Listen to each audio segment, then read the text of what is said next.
Well, hello everybody. It's great to see you, and thanks for being with us for another News Philanthropy Network program. We have a really great group of people coming today, and I see many familiar faces actually on the screen.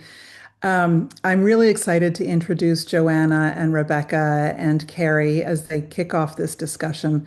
Spotlight PA was born out of a partnership of the Lenfest Institute, the Philadelphia Inquirer, and a couple of other news organizations across the state of Pennsylvania, and then quickly raised enough money and had enough of a team to become an independent 501(c)(3) and has just completely blossomed. And it was an honor of mine to be there from the very beginning as this thing was being dreamt up, and to help raise the early gifts. And then Rebecca came along and raised the rest. And then Joanna came along and raised even more. And I learned, after having been in fundraising for so many years, I learned so much about fundraising on this project. Most importantly, the power of collaborative fundraising and the power of partnership. I was always a cynic and thought it couldn't be done, but it could. And one person I'd like to call out who worked on that from the very beginning was Kathleen Pavelko at WITF, who really had a commitment to working together to raise money across the state for what at the time was sort of a joint project. And we were brought together by Feather Houston of the Wyncote Foundation, who encouraged us to think differently about how we approached this project and the fundraising for it. And it just gave us a whole new look and experience, bringing this project to life. It was really a great honor, and it's still an honor of mine to be able to serve on the board and work with this great group. I know we have on the call today, in addition to Carrie and Joanna and Rebecca, Michelle Mertz, who runs Major Gifts for Spotlight, and we also have Andrew, who runs fundraising for the Philadelphia Inquirer with us. And so those are some of our closest partners, and then all of you who are here to hear about this great story. So I'd like to introduce Rebecca Forman, who was on the development team as the head of development and donor relations at the Institute until she left and moved to become head of development or chief development officer. I'm not sure of your official title at Report for America, and I probably have that wrong too because you just went through a branding exercise. So you'll have to reintroduce yourself. And Joanna Bernstein, who is the deputy director of Spotlight PA, and Carrie Porter, a fantastic writer and freelance that we've worked with. And I don't know all the details of your life, Carrie, but you've written so many pieces for us and with us, including most recently our Spotlight PA look back at the launch, which all of you can access and read about, and the history of this great organization. So, without further ado, I turn it over to the three of you. Please regale us. Terrific. Thank you so much, Annie. That was a wonderful introduction. And I so appreciate the underscoring of collaboration. I think that's going to be a big theme for the conversation today. So thank you for that. I think as a place to start, Rebecca, when you were in your role as head of development and donor relations, could you talk about your role at Lenfest and how you helped develop the pre-launch runway for Spotlight? Yeah, sure. So, as Annie mentioned, Spotlight was born of all of these organizations working together. And, Carrie, we even talked about this, but I sat in on the Media Impact Funders session earlier this week where you guys released the report that Wyncote just put together that talked about when news organizations grow and sort of what has made them successful. I think a lot of the things that have made Spotlight so successful were very true in some of the findings in that report. And it was very much a collaborative group effort, but there were folks who were focused on the importance of editorial, the importance of strong philanthropy and a strong business model, sort of all of the pieces of the pie from day one. And it was exciting to, Spotlight, when I started, first of all, I don't even know, Annie, if Spotlight I don't think Spotlight was actually Spotlight when I first started. It had had a few iterations of Oh, names. it had terrible names, yes. But there was already some really strong collaborative fundraising happening and sort of a runway to be engaging partners across the state. And Annie mentioned the work that Kathleen did, which was essential in many parts because she was not in Philadelphia, right? So the rest of us were in Philadelphia and we were engaging with partners and funders across the state of Pennsylvania. And I think what was really powerful about the early days of the fundraising work was that it was very obvious, a lot of the folks we were talking to had recalled a day when their local newspaper or their local news organization had really strong content about what was happening in Harrisburg and what was happening around statewide, the state house and statewide issues, and they didn't see it any longer. So I think the need was very much in people's faces. And there was a lot of credibility with Lenfest, with the Inquirer, with the Pittsburgh Post-Gazette, with WYTF, these partners coming together to say, we are here working together and we're going to change. We're going to change that. And we're going to change that for the benefit of all Pennsylvanians, regardless of what community they sit in. We're going to make sure that there's better news and information. And so I think it was a really powerful story from day one and a really just powerful collaboration and a group of folks coming together that were sort of all in it for the right reasons. And we're really committed to, as I mentioned, both the business and financial success of this new body of work and the editorial success.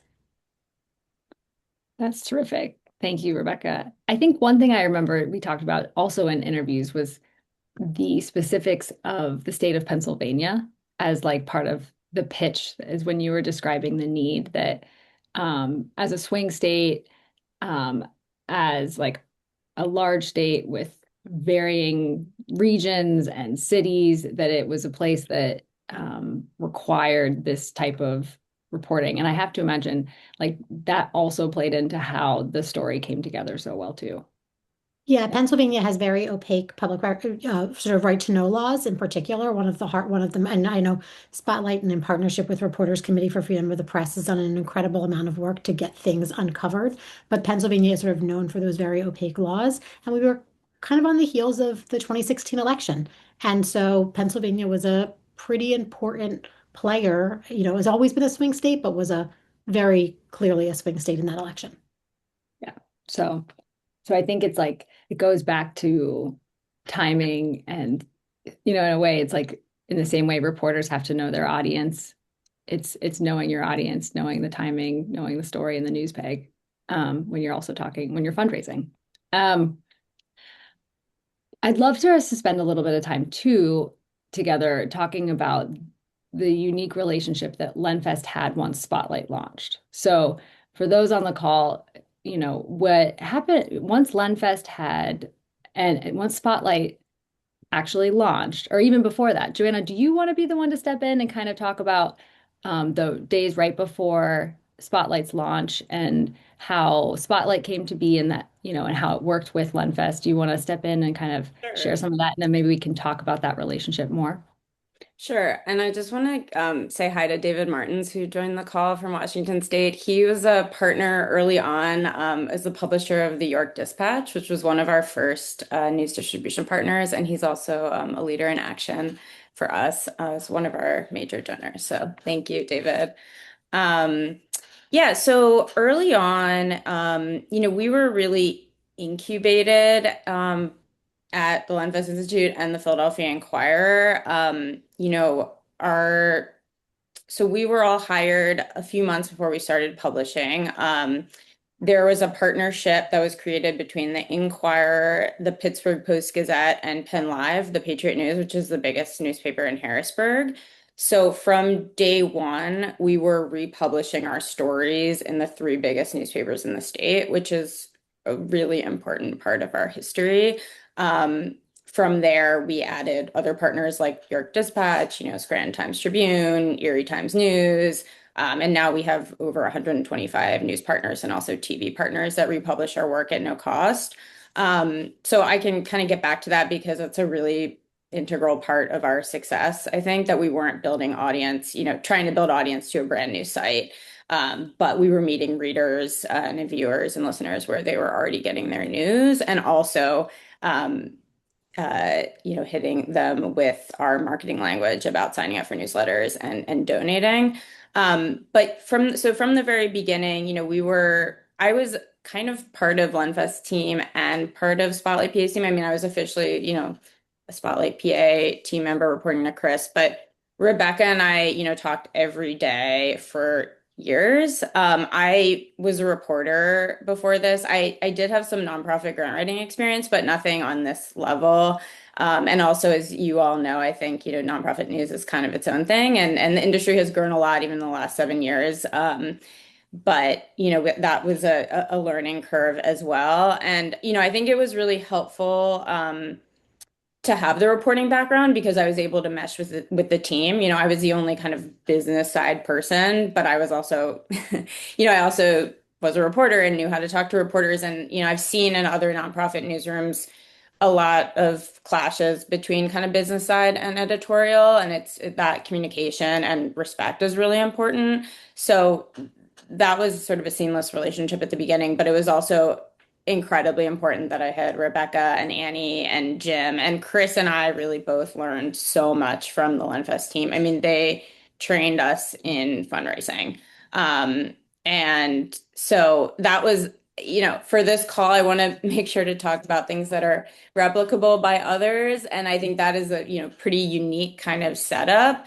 And I would say to other newsrooms, if you're new to a nonprofit newsroom or starting a new organization, it's really important to seek out some of the news support organizations. I learned a lot from INN, the Institute for Nonprofit News. We were part of Newsmatch really early on in 2019, and they do a ton of webinars on, membership and marketing. And Chris and I both learned a lot from that. And there are a lot of other kind of news support organizations like News Revenue Hub and Blue Lena and Tiny News Collective. So I could, answer more questions about that. But, in lieu of this very special relationship, I think there are other organizations that can help. Carrie, I can talk more specifically about any Yeah, aspect. absolutely. I think one area that might be very practical to touch upon that stood out in interviews was about systems. And Rebecca, I don't know if this is something you also want to jump in on, but in terms of like the type of sophistication that goes into like developing the development that Lenfest and Spotlight together, have like that was something that I remember coming out of those interviews was how there was and Annie too, getting to interview you and talking about um the if you don't mind, Annie, but I remember you had this great line about how like the person serving in the front of the restaurant doesn't get tips if the food doesn't arrive on time. Like, can Rebecca, Joanna, can you speak to some of those systems and some of the nuts and bolts that are required to make the system run? Yeah, so I think, when Spotlight first launched, and it was Joanna like was a part of the Spotlight team, but also very much a part of our team on the development side at Lenfest, and very much a colleague. And we all spoke all the time, and so I think sort of that connection was important. But we already had a Salesforce, we had a Mailchimp account, all of those systems that a new organization has to build were they got to build within the Lenfest system, and then years later we figured out how to spin those out so that they could live on their own as their own 501(c)(3), but didn't have to do any of that work. And I think that when you're just getting started, like you don't know what you don't know. You don't know like, what's the best way for me to set up this development database so it collects the information I need? What's the best way for me to set up my Mailchimp account so that when a donor gives, all of those right connections happen and they get tagged the right way? And I think we already had that infrastructure at Lenfest, and so we were able to bring the Spotlight work right into the fold and not have to figure it out separately. But I think sort of to Joanna's point, there are so many how that's replicable. There are so many journalism support organizations that exist today that did not exist in 2018 when this was happening, that do that for organizations and for new startups now, and have sort of helped to hone those best practices so that it can be very much an out of the box tool. That was, I mean, 2018, we pulled together a small group of folks who were fundraising in local news, and it was like 30. And now thinking about the News Philanthropy Summit that'll happen in a few months, it's hundreds, right? It's such an industry that didn't exist. Yeah, thousands. It's such an incredible community that didn't exist at the time. And so, but there are so many more resources today. But especially, back when Spotlight launched, we were able to just bring them into all the systems that Lenfest had already spent the time. We'd already spent the time building. Yeah. So in a way, it's like a precursor to some of these things we're seeing now. Yeah. Joanna, could you speak to partnerships and membership and how, like, what were some of the early lessons that you had in this initial phase around those issues and how that informed your development strategy? Yeah, so the partnership strategy and sort of system has been so important to us. And I should mention, it was made possible because we have an incredible developer on staff, Carlana Johnson, who is Carlana and I were the first two hires after Chris. And she created this bespoke story sharing portal that our partners use. It's really easy. You copy and paste like all of our content, from one CMS to another. So that was a big part of our success too. And I can talk one-on-one with anyone who wants to learn more about that. But from the beginning, we're not a steal our stuff model. You have to sign an MOU to be our partner, and that MOU requires a few things, including that you maintain our headers and footers with our branding, and also with text that says, Spotlight PA. Now, it said something different when we were under Lenfest, but now it says Spotlight PA is a 501(c)(3) nonprofit, and please donate, and it's sustained by people like you. Also, we have links on web to sign up for our newsletters. This was so important. I mean, from the beginning, every time we signed on a new partner, we would get checks from that location, citing our articles. We also require that partners give us some marketing and fundraising space every month.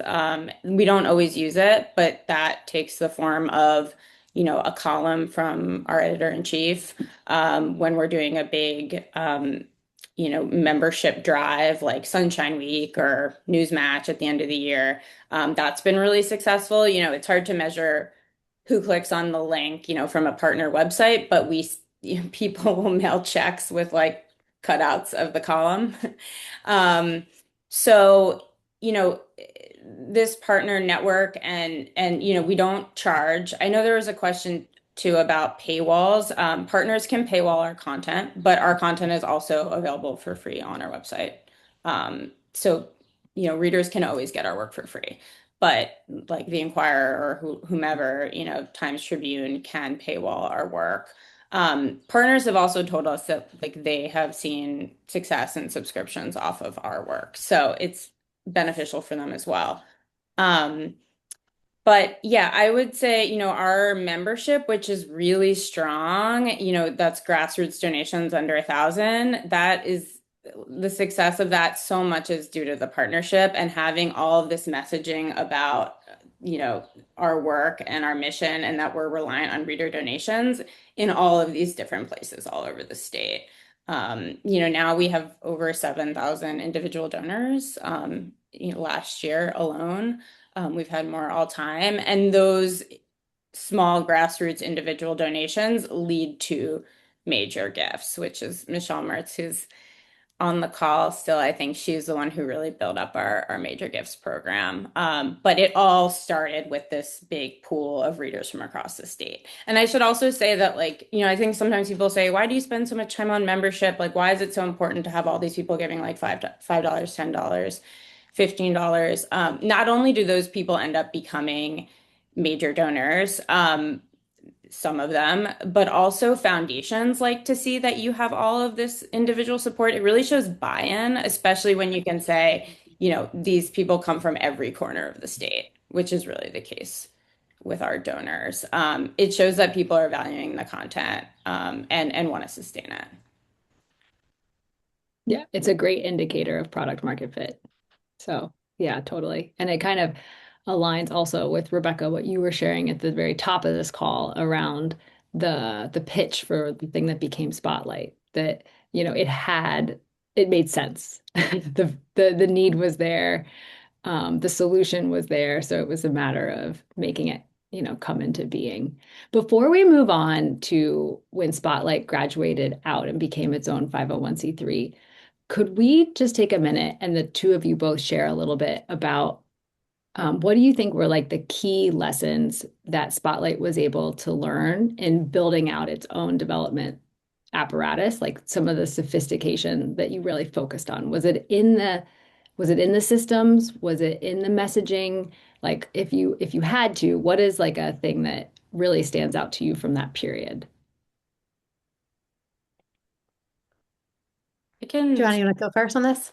Sure. Yeah, there's probably a lot of things, but I'm also looking at the chat and seeing some questions about um, individual donors. I mean, we are really aggressive about membership via emails, a bit like political fundraising. So yes, we have our partners, but we also, we have a lot of newsletters. We started with just one newsletter, one weekly newsletter. We eventually acquired a daily newsletter, and that's in the report, sort of in partnership with Kathleen Pavelko and WITF. The daily newsletter is the biggest driver of membership. It's sort of like getting your paper every day. People feel attached to it, they feel loyal. There's a lot to say, but one thing that's been really successful too is like we have puzzles in every single newsletter. And that people always say how much they love the puzzler. There are these little like riddles and word games, and you can send the response and like have the opportunity to get some swag. That also drives loyalty, and loyalty drives donations. So newsletters, we also put like a lot of calls to action for donations in our newsletters. And then we do several big membership campaigns per year, which involve sending a lot of emails to our newsletter list. And I would say, if you're getting started with this, like doing Newsmatch via INN will really help you with learning how to do this kind of like email marketing. Like that's how we started. That was our first big campaign. They give you templates. Um, you can get on webinars with them. And so it's a really good way to get started. I would add, Chris played in the early days, right? Chris played the editor-in-chief and sort of ED role. Is sort of, it was a really small team, right? He was really the only editing capacity, and he knew that asking was important. And I think that that was unique, right? I think we see a lot of a lot of journalism organizations start, and people don't like the folks who have been journalists for years don't necessarily like asking for money is not in their DNA, especially alongside reporting. And Chris was okay with it and was great at messaging it from day one. And I think that was really important. So Spotlight started and was always asking. And for those of us on the fundraising and development side, like, yes, of course, that's what we dream of, but you need a partner on the editorial side that also is okay with that. And Chris was so on board and is so great at also messaging that in his own words, and he's able to really marry why someone should give and the journalism work into one conversation. I think that was really important. The systems were there and they were sort of already invested in, and I think that made things a little bit easier. But I wanted to also just touch on the question that Sam has in the chat around the sustainability model. Spotlight grew, but didn't grow super fast, right? I mean, and it has grown in the first year the Spotlight budget was $700,000, and that was made up of almost 10 different funders. It was not a $5 million to a $10 million jump, right? Spotlight grew really, really responsibly. When a gift was not renewable, we knew it and we didn't include it in next year's budget. Like I think that there was a lot of, we had Annie and I who had deep experience on the development side, and I think there was a lot of we were able to be like, you cannot count on this a gift again, right? Or you can't count on this gift quite yet. So there was a lot of like realistic projecting that happened that I don't know that I think you need to have gone through the development process to have gotten burned over time by a funder who you thought was going to come back to know how conservative you sometimes have to be in your approach. And I think Annie and I both approach projections from a pretty conservative place to start with. So there was just this really nice marriage of sort of aspirational growth, always asking, and very responsible planning. And I think that's part of why Spotlight has been sustainable. It was the first few years, almost every year, we started a new calendar year with every dollar in the bank already for that calendar year. So even as new money came in, the budget for that year didn't necessarily change. It just we were able to push it forward. And I think it has meant sort of really responsible and thoughtful growth for the Yeah. organization and investing in the right positions and investing in the right kind of journalism, but doing it slowly and knowing sort of what was what was renewable, what was not. I do think a lot of that comes back to strong systems being in place so that you know what's ahead of you. You can run fundraising reports. You have all your notes in the system about what's happening with different donors. That's terrific. So it's the assiduous asking combined with uh, the continual hygiene and maintenance of both the systems and the projections. And that comes to some extent with experience, but it's also a mindset. I'm hearing like you can choose the level of um, risk you're building into some of those models. And to have that money in the bank for the upcoming calendar year is, it does put you in a position to think strategically about any dollars that come in, about how they could be revenue generating or what they can do for editorial. So that makes so much sense. Before we move on, so this question, Sam, thank you so much for this question and great to see you. Thank you for joining. So the question is, what is the sustainability model that is possible because of a successful startup launch? Does dependence on large donors continue in combination with small contributors and underwriting? And is that similar to a public media model? Um, yeah. Yeah, I could take a stab at this. I don't know exactly how similar it is to the public media model. I mean, we right now, last year we were about 65% grant funded. So we started out 100% grant funded. Rebecca mentioned like a $750,000 budget to start or so, and that was from a bunch of different foundations. Now we're about 65% foundation funded, also like, still from a very large portfolio of foundations, and that also helps us kind of minimize risk. About 30% individual funding, and that's split between membership and major gifts. So 15 membership, 15% major gifts. And the rest, depending on how you slice this, like investment income, event income, sponsorship. So underwriting is, when we became our own 501(c)(3), we could diversify into event revenue, sponsorship, ads, other kind of public media model revenue streams, which we couldn't do when we were under a larger organization. But it's still a very small percentage. And as we look forward, we think that major individual donors are like critical to our success. And we also think that memberships is as well. I mean, it is a large revenue stream, 15% is a big part of our budget. And it constantly brings, as I said, new donors into Spotlight PA. Our biggest donor ever who gave $1 million, an individual donor, started out as a $25 donor online. So, you just don't know. It's the top of the funnel. So going forward, as we've grown and kind of become more sophisticated and gotten other grant funding, like from AJP to grow our business side, Michelle Mertz joined 3 years in and built our major donor program. And she also has a lot of sponsorship experience and has done a bit of that for us. And building on her work, now we've been able to hire 2 additional major gift officers. We also think that individual donors, there's a bit less risk with individual donors. Foundations change their priorities, or, once they fund you for 3 or 4 years, they want to fund a new project. Whereas individual donors, tend to be a bit more loyal and are in it for the long haul. So I hope that answers your question.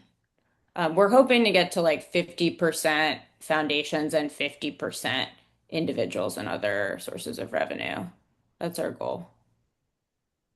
Terrific. I think that could be a nice transition point to talk more about how Spotlight has evolved since it became its own 501(c)(3). Like, what would you say are some of the key things you noticed when you pivoted out of, being under Lenfest's fiscal agency? Like, what were some of the things, Joanna, that stood out? Sounds like some pros, a positive is that you can do your own sponsorships and advertising, which is great. But what are some of the other things that came with that transition? Yeah, I think I realized like how lucky we were before. I definitely recommend if you can be like incubated by a larger organization that you do it because We didn't have to, when we were with Lenfest, we didn't have to set up our own systems. We didn't have to do operations, finance, like reimbursements, expenses, like a lot of that sort of complicated, but a lot of that was run through the Inquirer. Once we became independent, I suddenly had all these other responsibilities. And so it was really great at the beginning to be able to just focus on the journalism and fundraising and not like all of these other distractions. However, it was necessary. We became bigger, kind of too big to be part of a large organization or a larger organization. And, being independent obviously like allows for more transparency. We get audited, we have a 990. It's easier for donors. There was always a lot of confusion about like, who do I address my check to, or like, where are your reports? And so there's just a lot more transparency. And then we could expand into other revenue streams. And I should mention too that we're starting a planned giving program.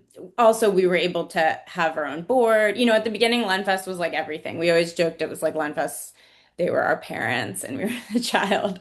And then we grew up. And so having our own board, which Kathleen Pavelko is on, and maybe, I don't think anyone else on this call is from our board, but we've been able to build a board that's still growing with representatives from across the state, which is really important. And I should mention too, like part of going with Michelle being hired and when we went independent, Michelle started building our major gifts program, and something that she did, which has been so successful for us, was foster volunteer chairs in different regions of the state. So these people are not on our board. And this started actually before we became independent and had our own board, but they're individual donors who campaign for us essentially in their regions. And I definitely recommend this to other organizations that are operating on a statewide basis or in a large region. Having champions in different corners of your region is so critical. So those are a few things that changed. I mean, I guess I should also mention, because I think Posner Foundation might be on our call. So we were able to kind of do with a couple other foundations what Lenfest did with us. So Posner Foundation in Pittsburgh became a really big supporter of ours, and they actually hosted an event for us last year and helped convene people in the Pittsburgh area. We've asked other foundations to do that. We've talked to community foundations about doing things like that. So I guess I would say, like, in terms of advice, treating foundations really like partners, kind of the way Lenfest was a partner for us. Like sometimes we get caught in this sort of like, okay, there's so much paperwork involved with grants. It's like applications and reports, and like you kind of think you're doing enough, but you really have to steward the foundations like individual donors.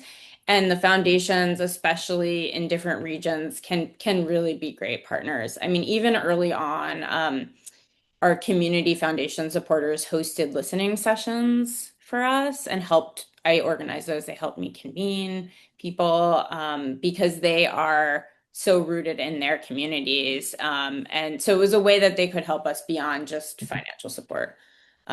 So yeah, those are a few things that have evolved as we've grown. Yeah, that makes so much sense. I'm also the parent-child list.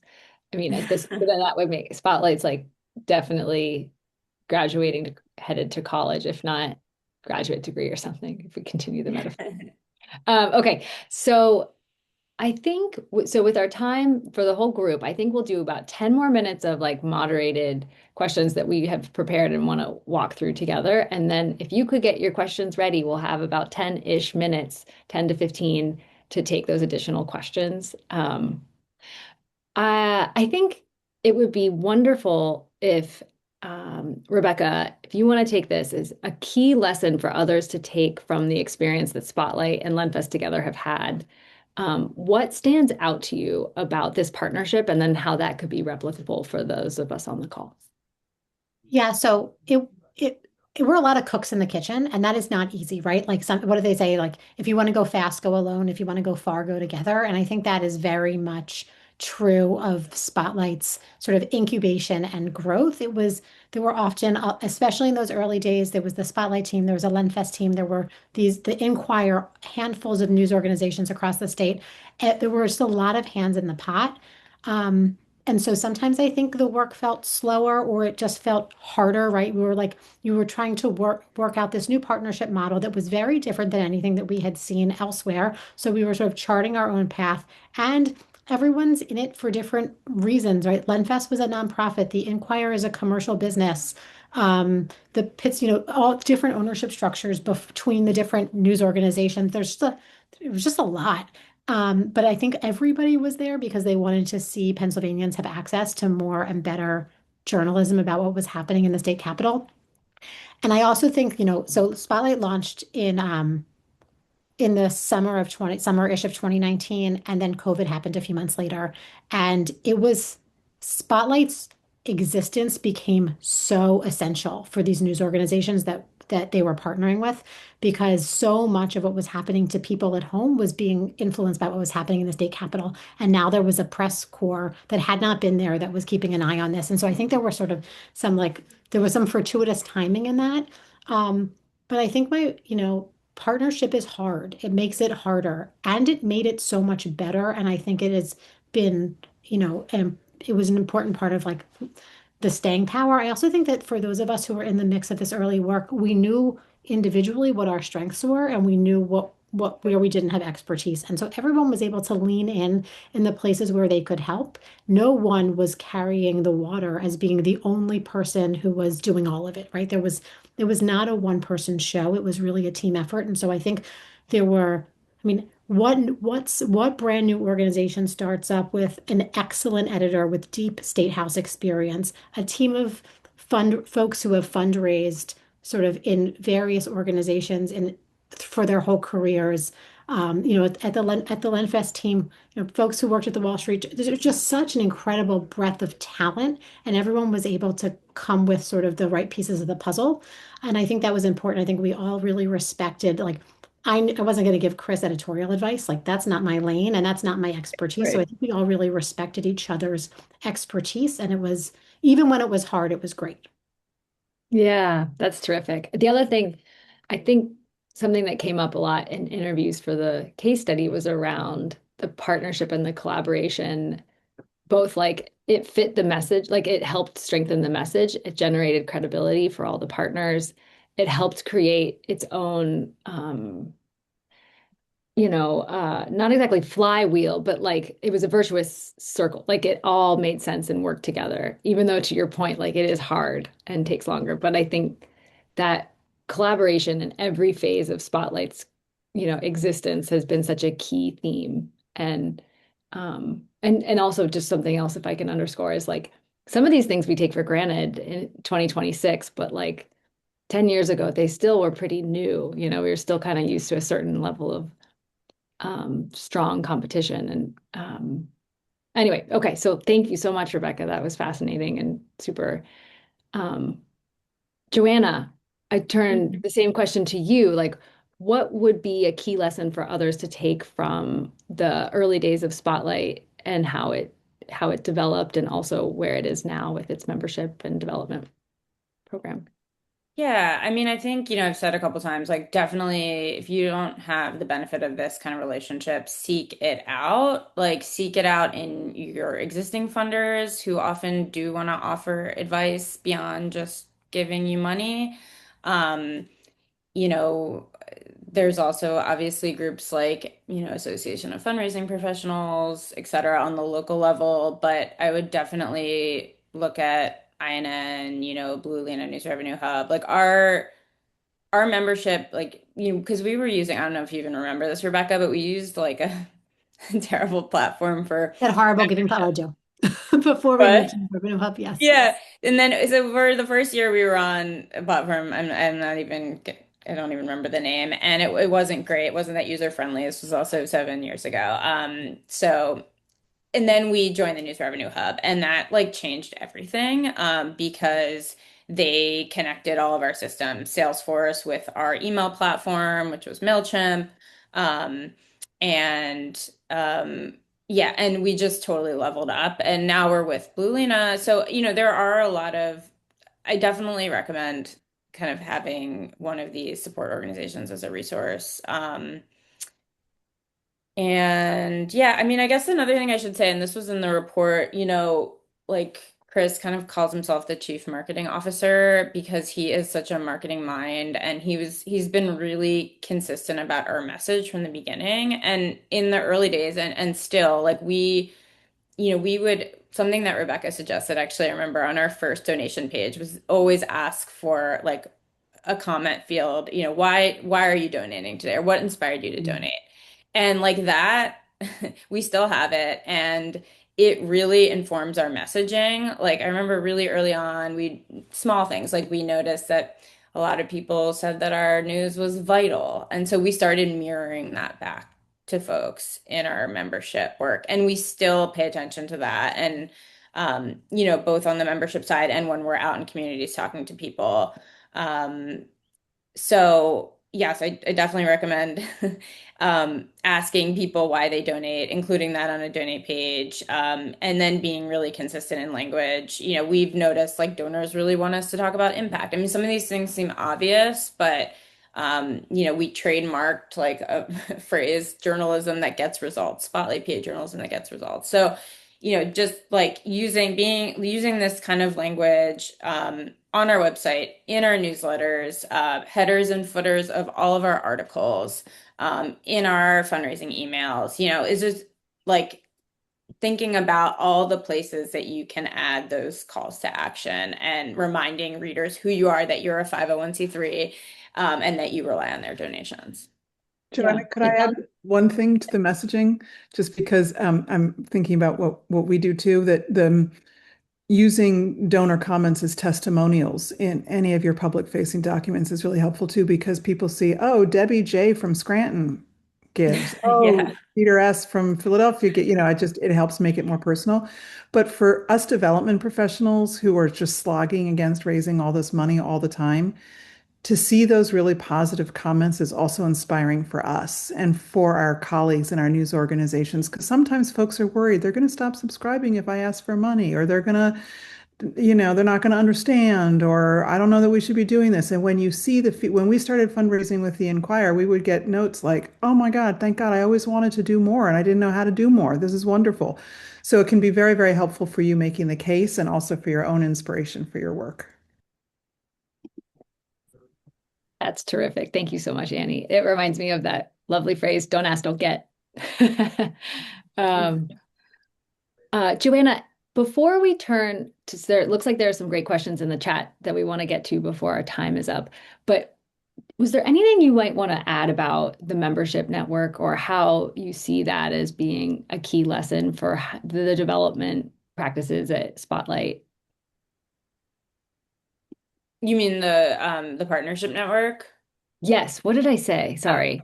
Membership Membership? network, yeah, that's fine. I should have said partnership. Yeah, I mean, I think at the risk of repeating myself too much, like I definitely think that if you can get your work republished in other outlets and ensure that they keep your branding and a call for donations, like that will be really game changing for you.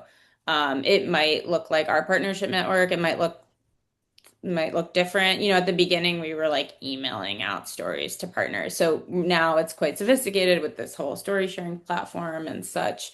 Um, but you can do it in a more informal way and just really insist that your branding and your messaging stays on there, whether it's an ask for readers to sign up for your newsletter or an ask for, a link to your donate page or both. Don't let folks just republish your work without that, or you're missing out on a big opportunity. Yeah, that makes a ton of sense. Thank you, Joanna. Okay, if it's all right, then we've got a couple questions. We'll jump into these and then maybe there'll be a little bit of time at the end. Rebecca, Joanna, if there's anything else you want to add or close with. Um, but Sophie, thank you for your question. There are so many great resources to help create robust membership programs. Are there any that Spotlight PA used to build out their major donor program? It's a really good question. I mean, Michelle, you could jump in here if you'd like. We really relied on Michelle to build our program. She has a ton of development experience. And I think okay. Yeah, I think, hiring somebody. So at the beginning, it was just me and Chris, right? With obviously a ton of support from Rebecca and Annie doing fundraising. But then Chris and I were journalists. And when we hired Michelle and we were independent, and so we didn't have as much help from Lenfest anymore. Michelle is a career development person and she is excellent at her job. And so I think this is a little bit more common in nonprofit news now, but when we were starting, it was like always all journalists in all of these nonprofit news organizations. And so we were like, it felt like it was different when we hired someone who actually came from just a pure nonprofit development background and didn't have the news experience, although she had worked for WITF. But yeah, so she built our program, and I wish there were more resources for major gifts. I don't know. Rebecca, do you have any ideas? I mean, I think when you're building out a major gift program, first of all, it's about having the capacity to be connecting with donors individually, right? And I recognize that when you're really small, like that's why Michelle's hire, I think, was so instrumental at Spotlight because there was now a person, the major gift work is often important but not urgent. Foundation relationships are often on fire. There's always an imminent deadline for a report or for a grant proposal, but individual donors are different, and having the time and space to do that really important but often not urgent work is hard if you're also wearing many other hats. And I think that being able to invest in building out an individual, a team focused on people is just game changing as an organization. And if you can't build out a whole team, like how do you carve out that space? But from day one, we were wealth screening spotlight donors when we were doing little, we were a lean team. And I should clarify, like the Lenfest team at that time, there were like 7 of us. The Lenfest team was also very small. Right. This wasn't, and the Yeah. Lenfest team is still fairly small compared to like the impact it has. And so there wasn't this enormous staff doing all this work. Like when News Revenue Hub was game changing for all of us because otherwise it was Joanna and I trying to figure out how to build a website. And I can assure you that's not either of our skill sets. And so I think it was about though, like from day one, we talked to people, we wealth screened them. We were really intentional about stewardship and engagement and just communicating back out the impact of stories. But so we were doing all of those sort of like early things that I think you can do even if you don't have dedicated major gift staffing. But then I think figuring out how to build that in when you're ready is really, really essential. And it was pretty early in Spotlight's time when this $25 donor became $1 million donor. And I think that was I mean, it's such a great lesson for that is why building that community of individual donors is essential. And that kind of stewardship work is free, right? Emailing back a $25 donor and telling them how much you appreciate them, that doesn't cost anything. It's not, we can do that whether we can make someone feel appreciated at any level. And so I think like building some of that early muscle so that you get enough revenue to get to a point where you can start to hire out a major gift team. But I think that's what building a program like that takes. It takes staffing capacity. What would be some things, you mentioned even just like writing an email about some impacts. Like when you think about this time, like what were some of the routinized tasks that made up a lot of the donor cultivation work? Like I heard well screening, regular emails, talking about impact, but these are things like emails. It's not necessarily like building out a corner of your website that's focused on impact or something, right? They're more high touch. They were more high touch. They were I'm trying to think from day one, they got a welcome series. We had a lot of that stuff got automated pretty early on, especially once the move happened with News Revenue Hub. But the hands talk to each other. So when a big investigation was launching and there was a communication going out about it, it talked about philanthropic support making that possible. Like we donors knew that they were the reason this great reporting was happening from the get-go. That was just always part, Joanna mentioned sort of Chris's marketing brain, like that was always part of the narrative and of the conversation. Yeah. So Yeah. it oh, what were you going to say, Joanna? No, I just like I think some sort of low touch things that you can do are like sending emails, and we would do this early on when a big investigation came out and thanking donors and saying that their support made it possible. And we still do, we still do those kinds of things. I mean, we've also had a lot of success with handwritten notes. We have these Spotlight Pay note cards. You can get them from Vistaprint. Branded stuff goes a long way. People love handwritten notes. People also love when we send, just like someone gives by check, we send a tax receipt, but write a little note on it, handwritten note. Like those small things, people say how much they like it and people comment on it. Um, so it's hard, like Rebecca was saying, it's just like that's major gifts work, and it's hard to set aside time to do that, but it is really important. I should also mention, like, there's a tendency to try to do everything online, but we get a lot of checks, like a lot of checks. And when Sean O'Riordan, our membership manager, was hired, around the same time as Michelle, we got an AJP grant to hire a membership manager and a major gifts director. He was coming from the nonprofit world as well, and he implemented business reply envelopes for us, which were also like totally game changing. So we send that out, with acknowledgement letters to grassroots donors. Like we'll send a business reply envelope, and then we get those back. Or when we send out any kind of like print communication, we include a business, it's a prepaid envelope, and you can get registered with the USPS to get these. And it like this has completely catalyzed our membership program. And we see so many checks come back with these in these prepaid envelopes. That makes a ton of sense. I got one of those recently and was like, this is so great. From Um, us? no, no, Oh, that was, okay. but you should. You really should. Um, I think Jordan, thank you for your note. Jordan in Iowa City, Jordan's raising the drop off in new monthly subscribers, and at the same time, it it sounds like would love to talk about how to reach larger donors, noting that Iowa does not have a lot of wealth and Iowa City is saturated with nonprofits. So, with our great minds on the call today, what are some thoughts that you have for Jordan?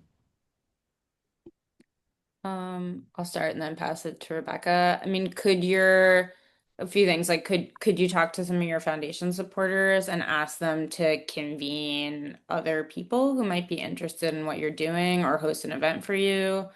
Um, let's see.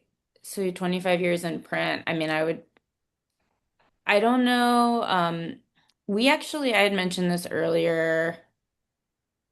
We do have a lot of monthly donors, but actually most of our donors are one-time givers. So just want to kind of point that out. Um, and yeah, I don't know what kind of sort of like membership campaigns you've done, like in terms of sending out emails asking for donations as opposed to like monthly subscription fees. I'd recommend, we could talk offline too, but just sort of getting a cadence of those going, asking, being really aggressive, and then while screening folks who give.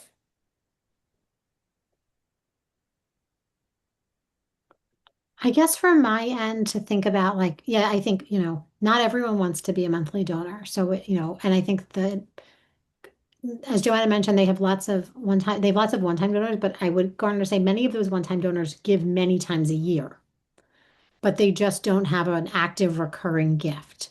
Um, And so that's I think sort of focusing more on how do you get somebody into the tent. Also just, if you're not already, Jordan, like making sure that there's constant calls to action in the print product, that you're communicating with those print owners or print readers as much as possible, that you're really telling the story every time you can about the importance of philanthropy and driving the journalism that people care about. Um, And that's not, to me, that's not a once a year during, like the end of year giving or on local news day. That's a everyday reminder. It's something you should be doing really, really doing constantly. And there's going to be people who complain that you're asking too much, but if it's what sustains the work that you're doing, then I think a few complaints won't outweigh the benefit of being really clear that philanthropy helps to drive your work and community impact. I should also mention, I can't believe we haven't, ma having matches for membership Oh, campaigns yeah.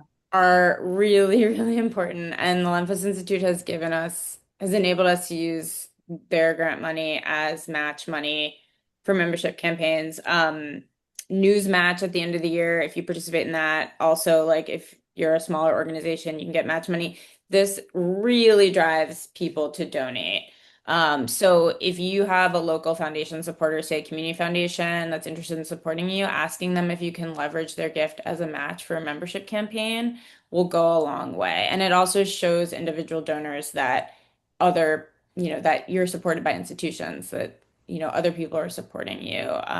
So it showcases the support you already have while also driving new donors to you. Totally. That reminds me a little bit, Sam Fleming, your question about similarities to public media. Like it's always exciting when there's a match on the public radio call. I'm like, gotta get in on that. Yeah. Rebecca, do you also recommend donor search or for you've used for well screening? Or are there any other tools that come to mind that are worth So I've noting? mostly used Donor Search and Wealth Engine. Um, and I echo the importance of the match and using that as a way to drive more interest and for like more urgency and immediacy. But yeah, Donor Search and Wealth Engine are the two tools I've used. But I will also note that INN, as Joanna mentioned in the chat, has great discounts. Oftentimes you can access tools like that and those sorts of subscriptions through your local library. Oh, that's A lot of cool. libraries have those sorts of resources for nonprofits. That's terrific. I didn't realize that. Well, okay, so we're coming up on time. Rebecca, Joanna, things that stood out to me from this conversation, a lot around like soup to nuts, having communications as an imperative in your messaging, making sure you're asking, getting your systems in alignment. What are some things you would want to kind of like end our discussion on with our 2 minutes? I would say, sort of to also double click on the importance of finding partnerships, people, community members who can help, other organizations, journalism support organizations, folks who can help you do more than you can do. And I think the spotlight work is a great example of like 1 + 1 equaled a lot more than two. There were Mm, just so many talented folks in the mix working together and allowing each other to add their own expertise. And made Spotlight really strong, especially in the beginning, and to not shy away from it's hard work to have partnership like that, but it's important work if you're really looking to build something that's durable. totally. Also like an ecosystem approach. Joanna, anything else you would want to Yeah, land? I would echo that. I mean, it's this conversation just reminding me of like how many people have helped make Spotlight PA a success. And, I think can be easy, like, sometimes people shy away from collaboration. It's as everyone said, it's really difficult, but like the more the merrier in our case. And I've just benefited so much from the Lenfest Institute and a lot of these other organizations. And I think connecting also with other nonprofit newsrooms and people who are doing your job is really important. A lot of people helped us early on, like the older organizations like Voice of San Diego, Texas Tribune, we were Cal Matters, we were looking up to them. And now, like, when people ask us for help, we're very, like, I'm always happy to talk to anybody from a similar organization to give advice if I can be helpful, because I would like to kind of return the favor. So just connecting with these communities, there's a lot of them, I think can be, is really great. So. That's terrific. Annie, Yossi, Diana, thank you so much for this time. Is there anything you'd like to say to close us out? Thank you so much, Carrie and Joanne and Rebecca. This was phenomenal. exceeded our already high expectations. It was such a treat to spend the afternoon with the three of you. Thanks everyone for being here. We'll follow up with the recording and links from the chat, and we'll also be in touch about upcoming opportunities through the News Philanthropy Network. So thank you for being here and hope to see you soon.